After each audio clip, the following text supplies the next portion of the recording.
હું વૈદ્ય સિદ્ધેશ પંડ્યા, પ્રિન્સિપાલ અને અધિક્ષક સરકારી આયુર્વેદ મહાવિદ્યાલય અને હોસ્પિટલ જુનાગઢ.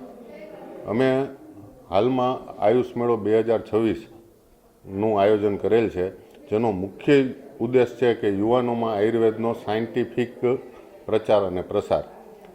આ આયુષ મેળામાં અમારા અલગ અલગ વિભાગ, જે મેલોપેથીમાં પેડિયાટ્રિક્સ, ગાયનેક, મેડિસિન, સર્જરી હોય, એવી રીતે આયુર્વેદના અલગ અલગ વિભાગના સ્ટોલ રાખેલ છે અને એને જનસામાન્યને સાયન્ટિફિક એપ્રોચથી સમજાવી શકાય.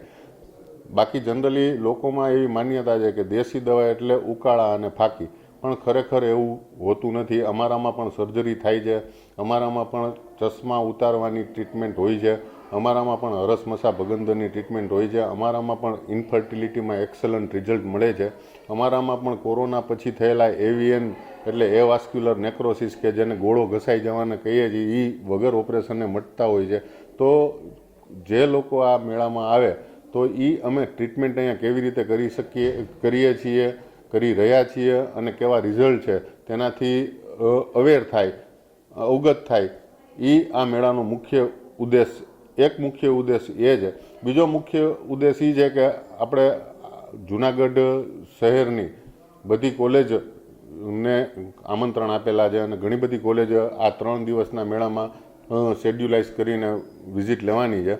તો યુવાનોમાં ખાસ કરીને અત્યારે જે જંક ફૂડ ખાવાનો ટ્રેન્ડ છે, એનાથી શું શું નુકસાન થાય છે એ હાઇલાઇટ થાય. કેમ કે લેટર ઓન આજે તમે સતત જંક ફૂડ ખાવ છો, બધા જ જંક ફૂડ છે જેટલા રેડી ટુ ઇટ અથવા જેને તરત પ્રિપેર કરીને આપે છે કંપનીઓ, જે દેખાવે રૂપાળા હોય છે, એ બધા જને પ્રિઝર્વ કરવા માટે એમાં મોનોસોડિયમ ગ્લુકામેટ નાખેલું હોય છે, જે લેટર ઓન છે ને ઘણા બધા રોગને, લીવરને ડેમેજ કરે છે, કિડનીને ડેમેજ કરે છે, હૃદયને ડેમેજ કરે છે અને બહેનોમાં મેનોપોઝ ટાણે ઓસ્ટિયોપોરોસિસ કરે છે.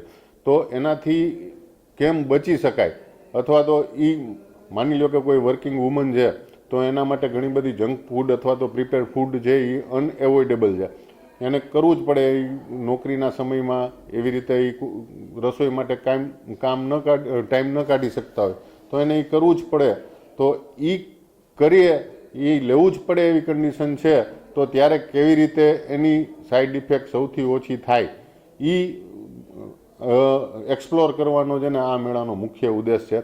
આ મેળામાં અમારા સહયોગી જિલ્લા આયુર્વેદ અધિકારી, જિલ્લા પંચાયત પણ છે અને તેની અલગ અલગ ડિસ્પેન્સરીઓ જે જિલ્લા પંચાયતની, ત્યાં પણ આ વસ્તુનો પ્રચાર પ્રસાર થાય એવું આયોજન આ મેળાનું કરેલ છે.